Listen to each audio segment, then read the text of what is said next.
welcome back to another episode of the AJ Sports Podcast. I am one half, Anthony Carboni, and to my right is my other half, Justin Vilche. So bored of having no sports in the summer. It sucks ass. I'm sick of the Olympics. I don't care about the Olympics.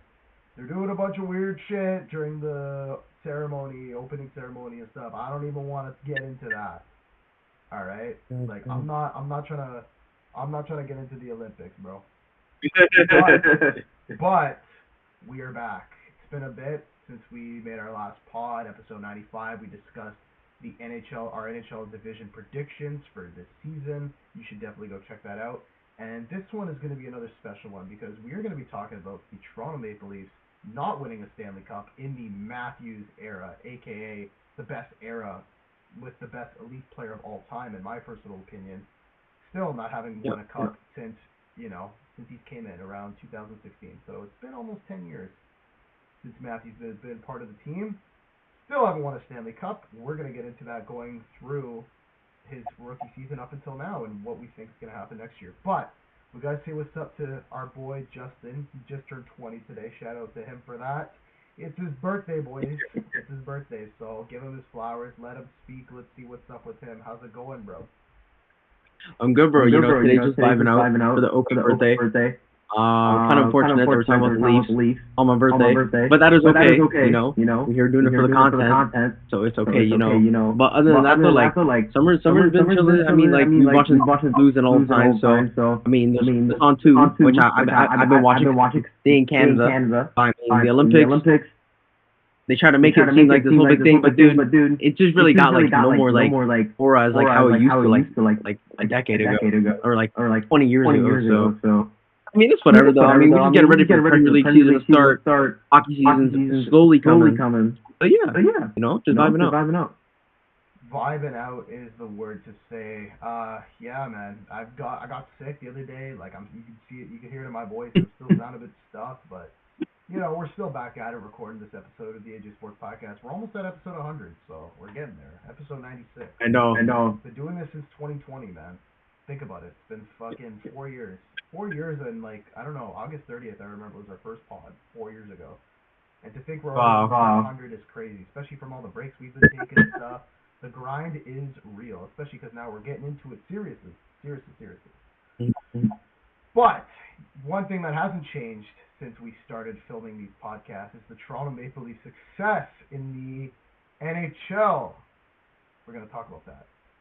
Let's begin with why the Toronto Maple Leafs have not won a Stanley Cup since, in the Matthews era. What is the Matthews era, you may ask? In the 2014 or 15-16 season, the Leafs are dead last. The worst team in the National Hockey League at the time.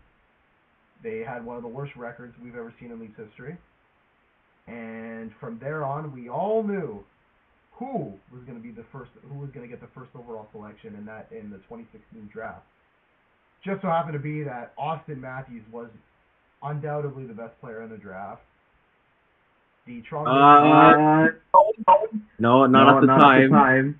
Remember the whole line agency. Remember the Winnipeg Jets fans. Oh my God, bro, Patrick Laine is like the best player in the draft.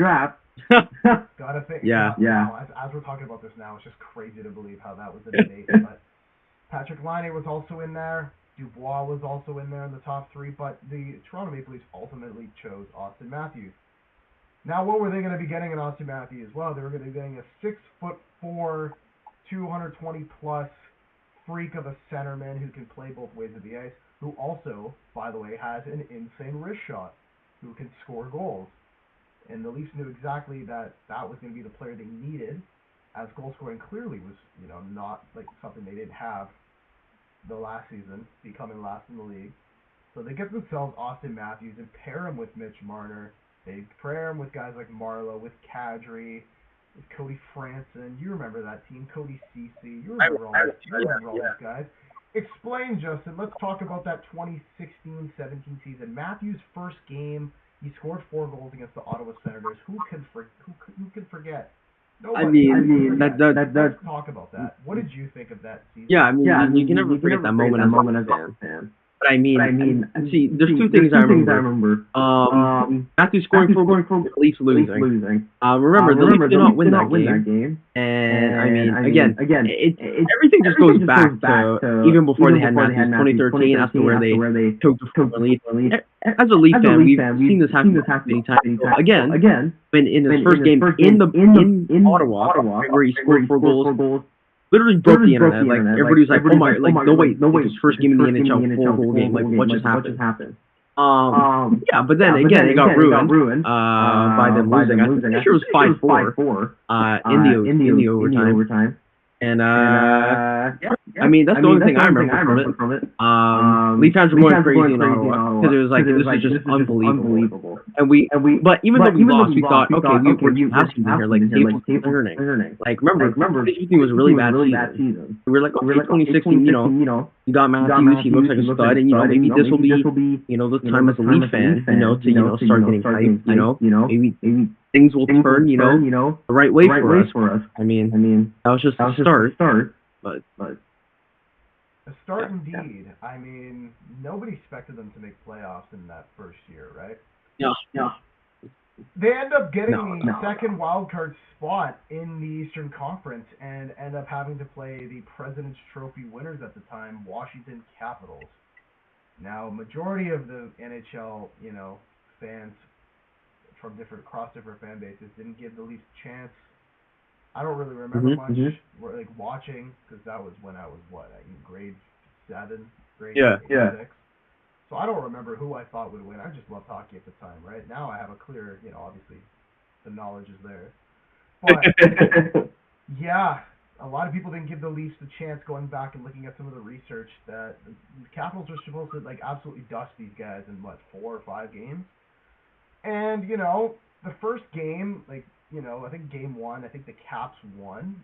They won that game. It was a close game. I remember game 2 because Barry Kapanen got the OT winner. And then they from behind the pass. Yes. And then game 3 in Toronto, where I did not expect that. I remember Jim Hugheson's call on Sportsnet. Bozak with a tip in, and Toronto has the series lead.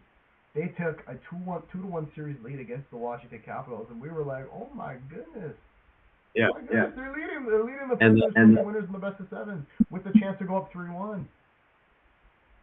Yeah, but then you know that never happened. And then Caps take it 2-2. And then the Caps win 3-2, and then they eventually close out the series, winning 3 games in a row to make it 4-2. But again, this series was more of a like, okay, we got a young squad.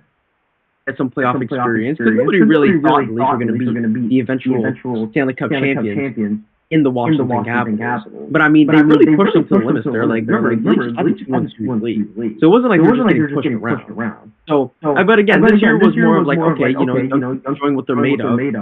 You know, you had young guys like Marner. You still had guys like Matthews, and then you saw like the veteran presence in Nazem Kadri, where at the time you didn't really know where that was going. But yeah, and then all of a sudden, you know, the Leafs lose the series, but Leafs fans are happy. You know, we're confident going into the next season that, you know, the team's ready to take the next step. You know, they're still young. But I mean, you know, maybe we'll add more pieces. Maybe, you know, who knows what the future for the 2017 season. You know, and then 2017 hits, and that's what Tavares signed. 2017, right? No, I think that was the following season. I remember in the 2018? It was the 2017-18 season we're talking about now, where 2017. They ended up, they still had their guys like Marlowe. They still had Panik, I believe, at the time. PJ Parento was also on the team, I believe. And that is when they came third in the Atlantic. Ended up playing the Bruins in the first round. That is where they went down 3-1 in the series. Just like 2013, you know, Matthews' sophomore season, they come back from 3-1 down to force a Game 7, arguably being the better team overall in the series, against the Bruins. And in Game 7, they lose a very, very, very, very close game. Very close game. Yeah. But again, it was, but Again, Leaf fans were just reminiscent about what happened in 2013. 2017 was a season where, like, again, it was more of like, okay, this team is still young. It was really the same thing as 2016. Like, the team is still young. They're playing a Boston Bruins team that looks extremely good. You know, they still have Patrice Bergeron at the time, who was just a Leaf killer. They still had guys like DeBrusque and etc. So they were still facing this Boston Bruins team that still gives them headaches every time when they play in the postseason.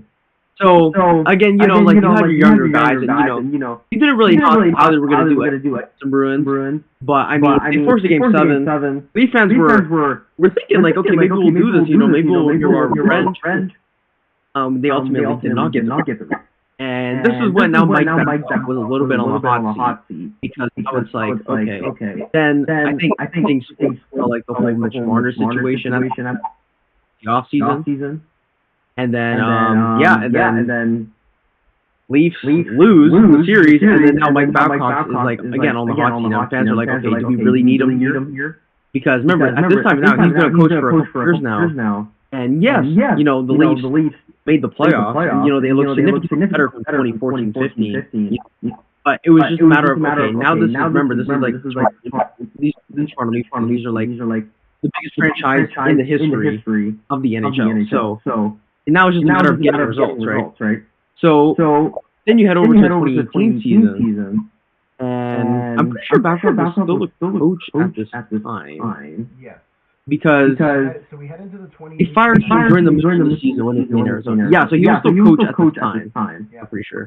And then, you know, the 2018 Leafs all of a sudden were like good. Like there was really no issues other than, you know, the same old issues of defense. But I mean, they still had guys, and they were still playing extremely well.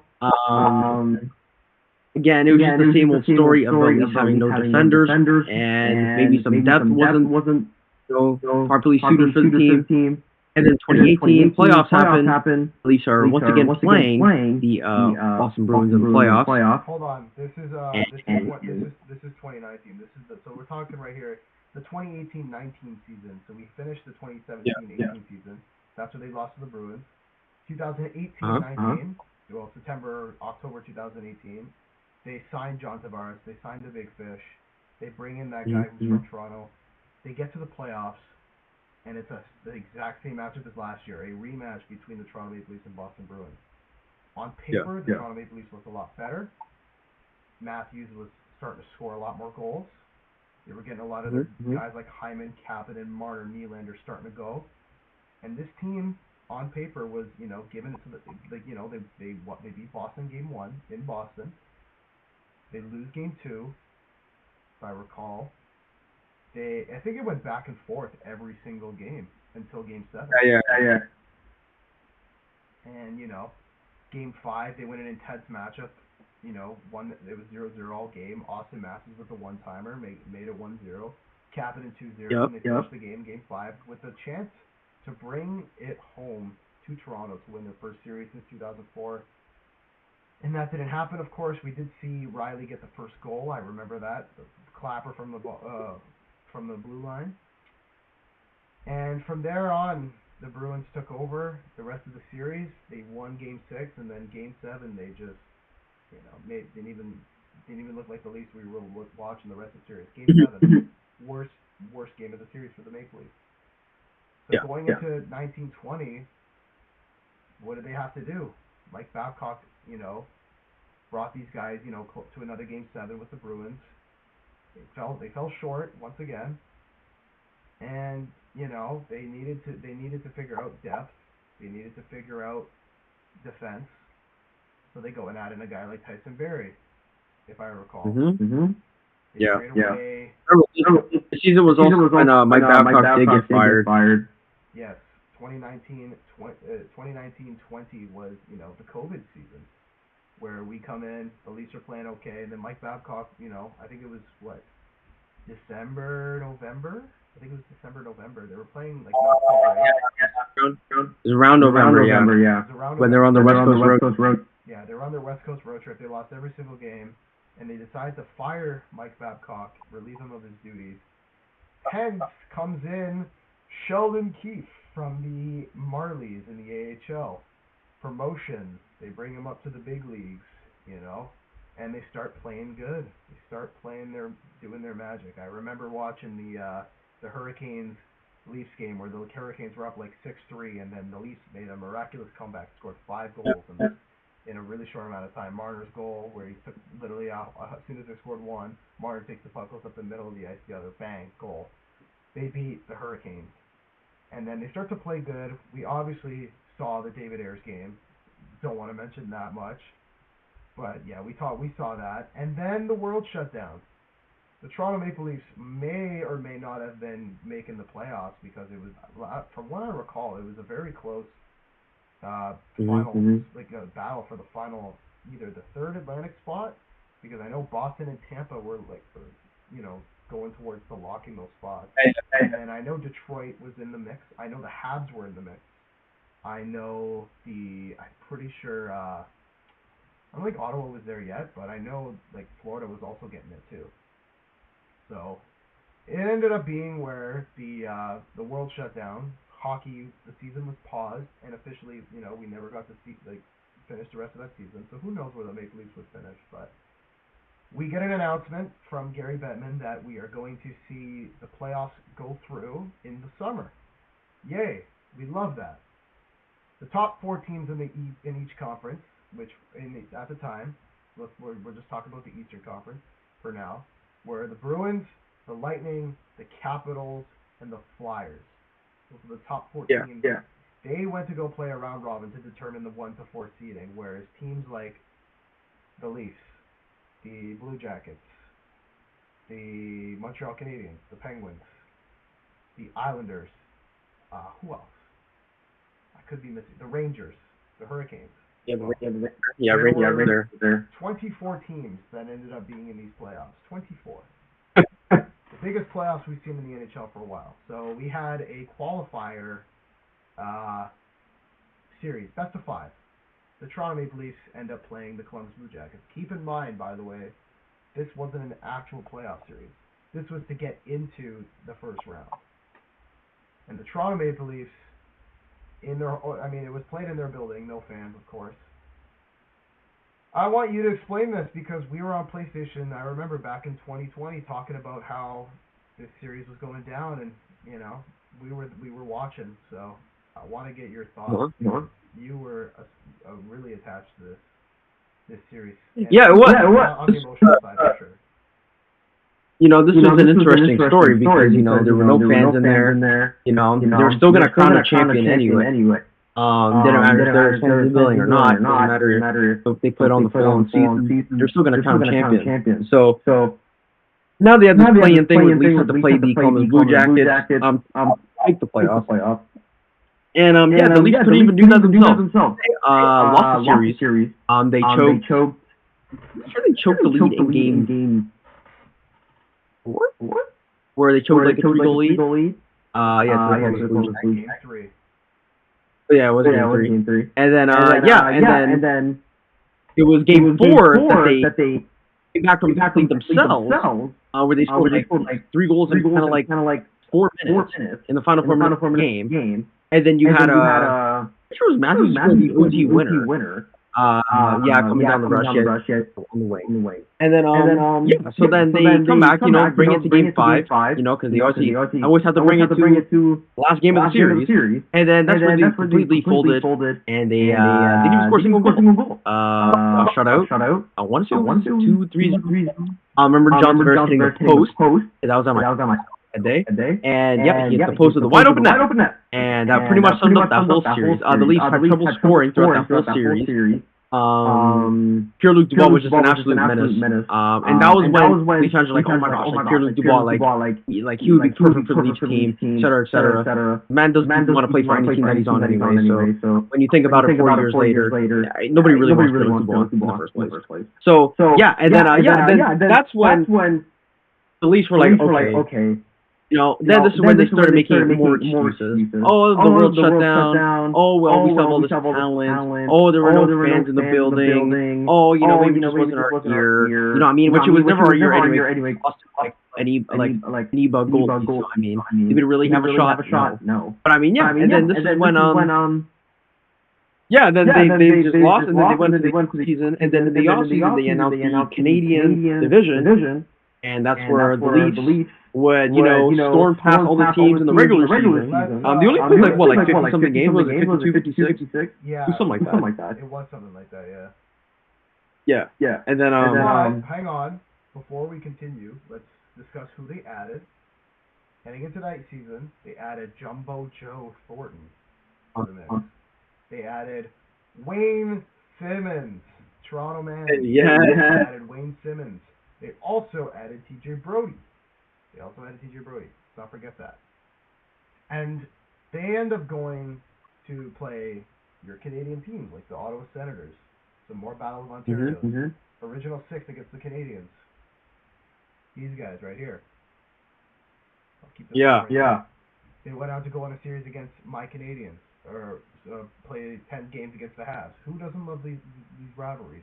The Canucks. Yeah. The Flames. The Jets.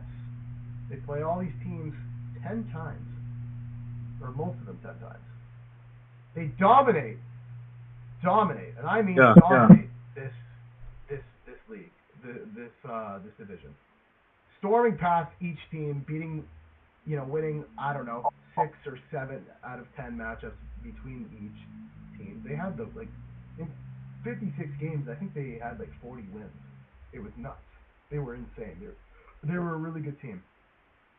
They played the Montreal Canadiens in a, or let's talk about who they added at the deadline. They traded away, I think, 2 first-round picks for Nick Foligno. For Nick Foligno, by the way. This is also when Freddie Anderson also got injured. Right? Jack Campbell comes into the mix, and he became the bright spot for this team. Matthews was having a great season, scoring a bunch of goals. I think he had 40-something at the time. He wasn't at 50. Yeah. He had in the 40s. He was in the 40s. And they played the Montreal Canadiens in the first round of the Stanley Cup playoffs. Jack Campbell won 11 straight games. He was also one of the best goaltenders in the Vezina talks. He was in the Vezina talks. He had it going into the series. I think he won 11 in a row. Game 1 against the Canadiens. They beat them 7 out of 10 times in the regular season. Game 1. Brutal, absolutely brutal injury to Tavares. So unfortunate. Ben Sherratt hits Corey, delivers a hit on Tavares. I remember Corey, and then he slides down. His head is spinning, and then Perry's trying to jump out of the way. He clips his head clips his knee, and it was just gruesome. Absolutely terrible scene to watch on television. Tavares was definitely not coming back for this series. It was so tough. Nick Foligno ended up having to go fight Perry for some reason after. It's one of the most useless fights I've ever seen. But it really set the tone for that rest of that game, because the Canadians shortly after scored a goal. Josh Anderson scored. Then I remember, I think it was Nylander that tied it, and then Paul Byron with an absolute beautiful play to make it 2-1, ended up winning the game 2-1. From game 2 to game 4, the Leafs absolutely dominated the Canadians. Yeah, that's what happened. The Leafs, they took first getting injured with some initiative, and they were absolutely tormenting the Montreal Canadiens. The Montreal Canadiens looked like, dude, they had no chance of being there, and they didn't really look like they were even going to start competing after 3-1 down. The Leafs were just running riot. And then, this is why series goes 7, right? Again, this is the whole thing of. It's always a storyline with these guys, bro. This always comes back to 2013, how the Leafs choked that, and then Leaf fans are like, oh my gosh, we're up 3-1. And in the back of our heads, we're like, oh yeah, this isn't over. And then we played the Bucks for game 5. I don't really remember this series. All I remember is that we lost, and I just remember Travis Dermott turning over the puck, doing a spin-a-rama in his own boxing off the puck. I remember. I'll tell you exactly how it went down. Game 5, the Canadians absolutely came out flying, knowing that their series was on the line here. Armia scored. Kotkaniemi scored 2 goals. They're up 3-0. I remember the overtime where it was 2-0. It was who turned over? Don't tell me. It was Kirk. No, was it Kirk? Let me explain. This is what happened. I think it was who scored another goal? I think it was Nylander or something. Jake Muzzin gets 2, right? We go to overtime. There's so many Leafs in front of the net.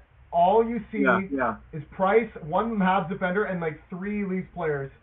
You know, Muzzin turns it over at the blue line. Former Montreal Canadiens first-round pick Alex Galchenyuk. He lost to Cole Caulfield and Nick Suzuki on the 2-on-0, and they bury it with no questions asked and bring this game to Game 6 back in Montreal. And Leafs fans are like, fuck.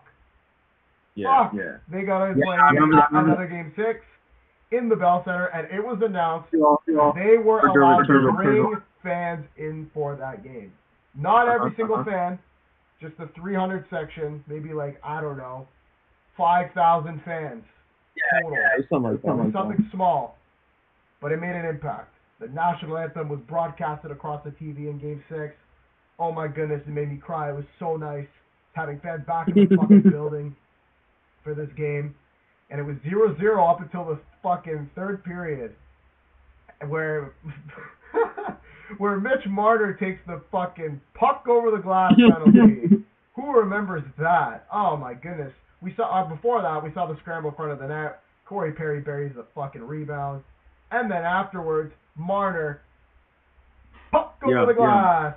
One of the worst penalties to take in hockey. Habs going a 5-on-3. Tyler Toffoli buries it. It's 2-0 with 10 minutes to go.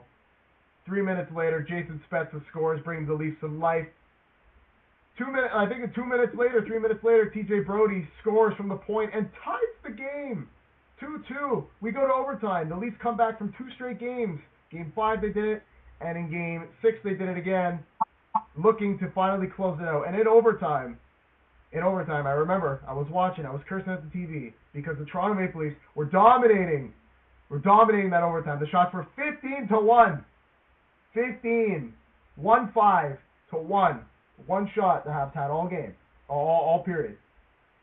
And in that overtime, with 5 minutes left, Travis Dermott thinks he's, Nathan McKinnon with his spin moves, or whoever. He spins. He causes a turnover. Kotkaniemi intercepts the puck, bats it down, and for the second shot for the Canadiens all overtime, he scores. And we see the Montreal Canadiens erase a 3-1 deficit, go on to force Game 7, and in Game 7, the Toronto Maple Leafs on home ice lose. And one of the most humiliating losses ever in Toronto Maple Leafs history.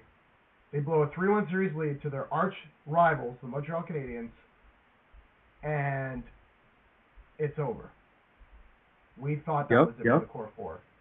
What did you like, man? Bro. I remember I was chirping you. I was chirping every Leafs fan coming at me for saying the Canadiens were gonna win. I told them. I told you. I'm like, yo, you're gonna lose. I don't care, man. Montreal are gonna beat you in 7 games, and look who was right in the end. So, how did you feel after that was a series where the Leafs were dominating the whole season. And Leafs fans were pretty confident. We were like, okay, look, this is just your normal Atlantic where you're gonna either play Boston or like in the first round. You get it. Montreal team wasn't great, throughout the season. They were phenomenal. And then the Leafs were just flying high, and then they just completely collapsed when you needed them most. They just weren't there. And they played their worst game of the season, obviously in Game 7, because that's what they're supposed to do. And then that was just they even did Amazon series about that season. And that was probably the worst season to do it on as a Leaf fan, because we really just witnessed them do an absolute choke job, and I was just watching a documentary about what. But that was again, that season was a very weird one, but then again, it didn't shock. They did that because again, like that's just the Leafs overall. And then they came up with these excuses about like, oh well, we're in a Canadian division. Oh, like the world is still like kind of like locked up, so it's like, it's okay, we'll still keep the core four because like it's fine, So anyway, Leaf fans did not want to hear that at this point because now this is 2016, 2021.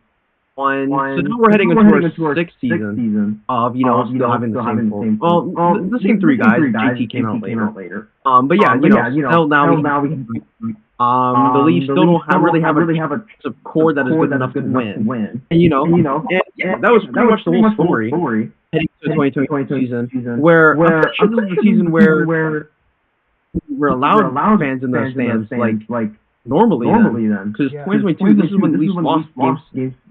Yeah, Game 7 to the Tampa Bay Lightning. Yeah, so this is the season where everyone is allowed back in the buildings. We saw full crowds. We saw all of that. But I do remember in January of 2022, they did have to close them down for a bit. Let's not forget, they did have to close them down. I remember they played the Hurricanes in an empty stadium. And then, comes back later that they end up, allowing fans back in. They get their best, their best position since last season. They get second in the Atlantic. Florida wins. Remember, this is when they had a lottery in the deadline. This is when we start to see the Toronto Maple Leafs. This is when Matthews, let's not forget, scored 60 goals. This was his 60-goal season. This was it. This was his 60-goal season, if I may recall. The 2021-2022. Yeah, I'm pretty sure it was the 60-goal season because I remember in 2022-2023 he had an off year, and then last season that we just saw he almost broke 70. Yeah. In that season, 2021-2022, heading into the playoffs, they get second in the Atlantic. Matthews hits 60, first Leaf to ever do it, and they play the Tampa Bay Lightning. They played the team that just went back to back in winning the Stanley Cup. And in that series, they were playing good. It was also a back and forth series. Game 1 Toronto, Game 2 Tampa, Game 3 Toronto, Game 4 Tampa, Game 5 Toronto, Game 6 Tampa. And at home in Game 7, it was the Nick Paul show. We made jokes calling Scotiabank Arena Nick Paul Arena because Nick Paul of the Tampa Bay Lightning, who's from Toronto, by the way, scored 2 goals, the only 2 goals Tampa Bay scored to win 2-1 and defeat the Toronto Maple Leafs in another Game 7. My goodness, man. And again, Game 7, one of their worst games of the series. I mean, we could talk about where they got absolutely smashed, like 8-4 to Tampa, but like Game 7, the most important game after you've had like Game 7 against Montreal,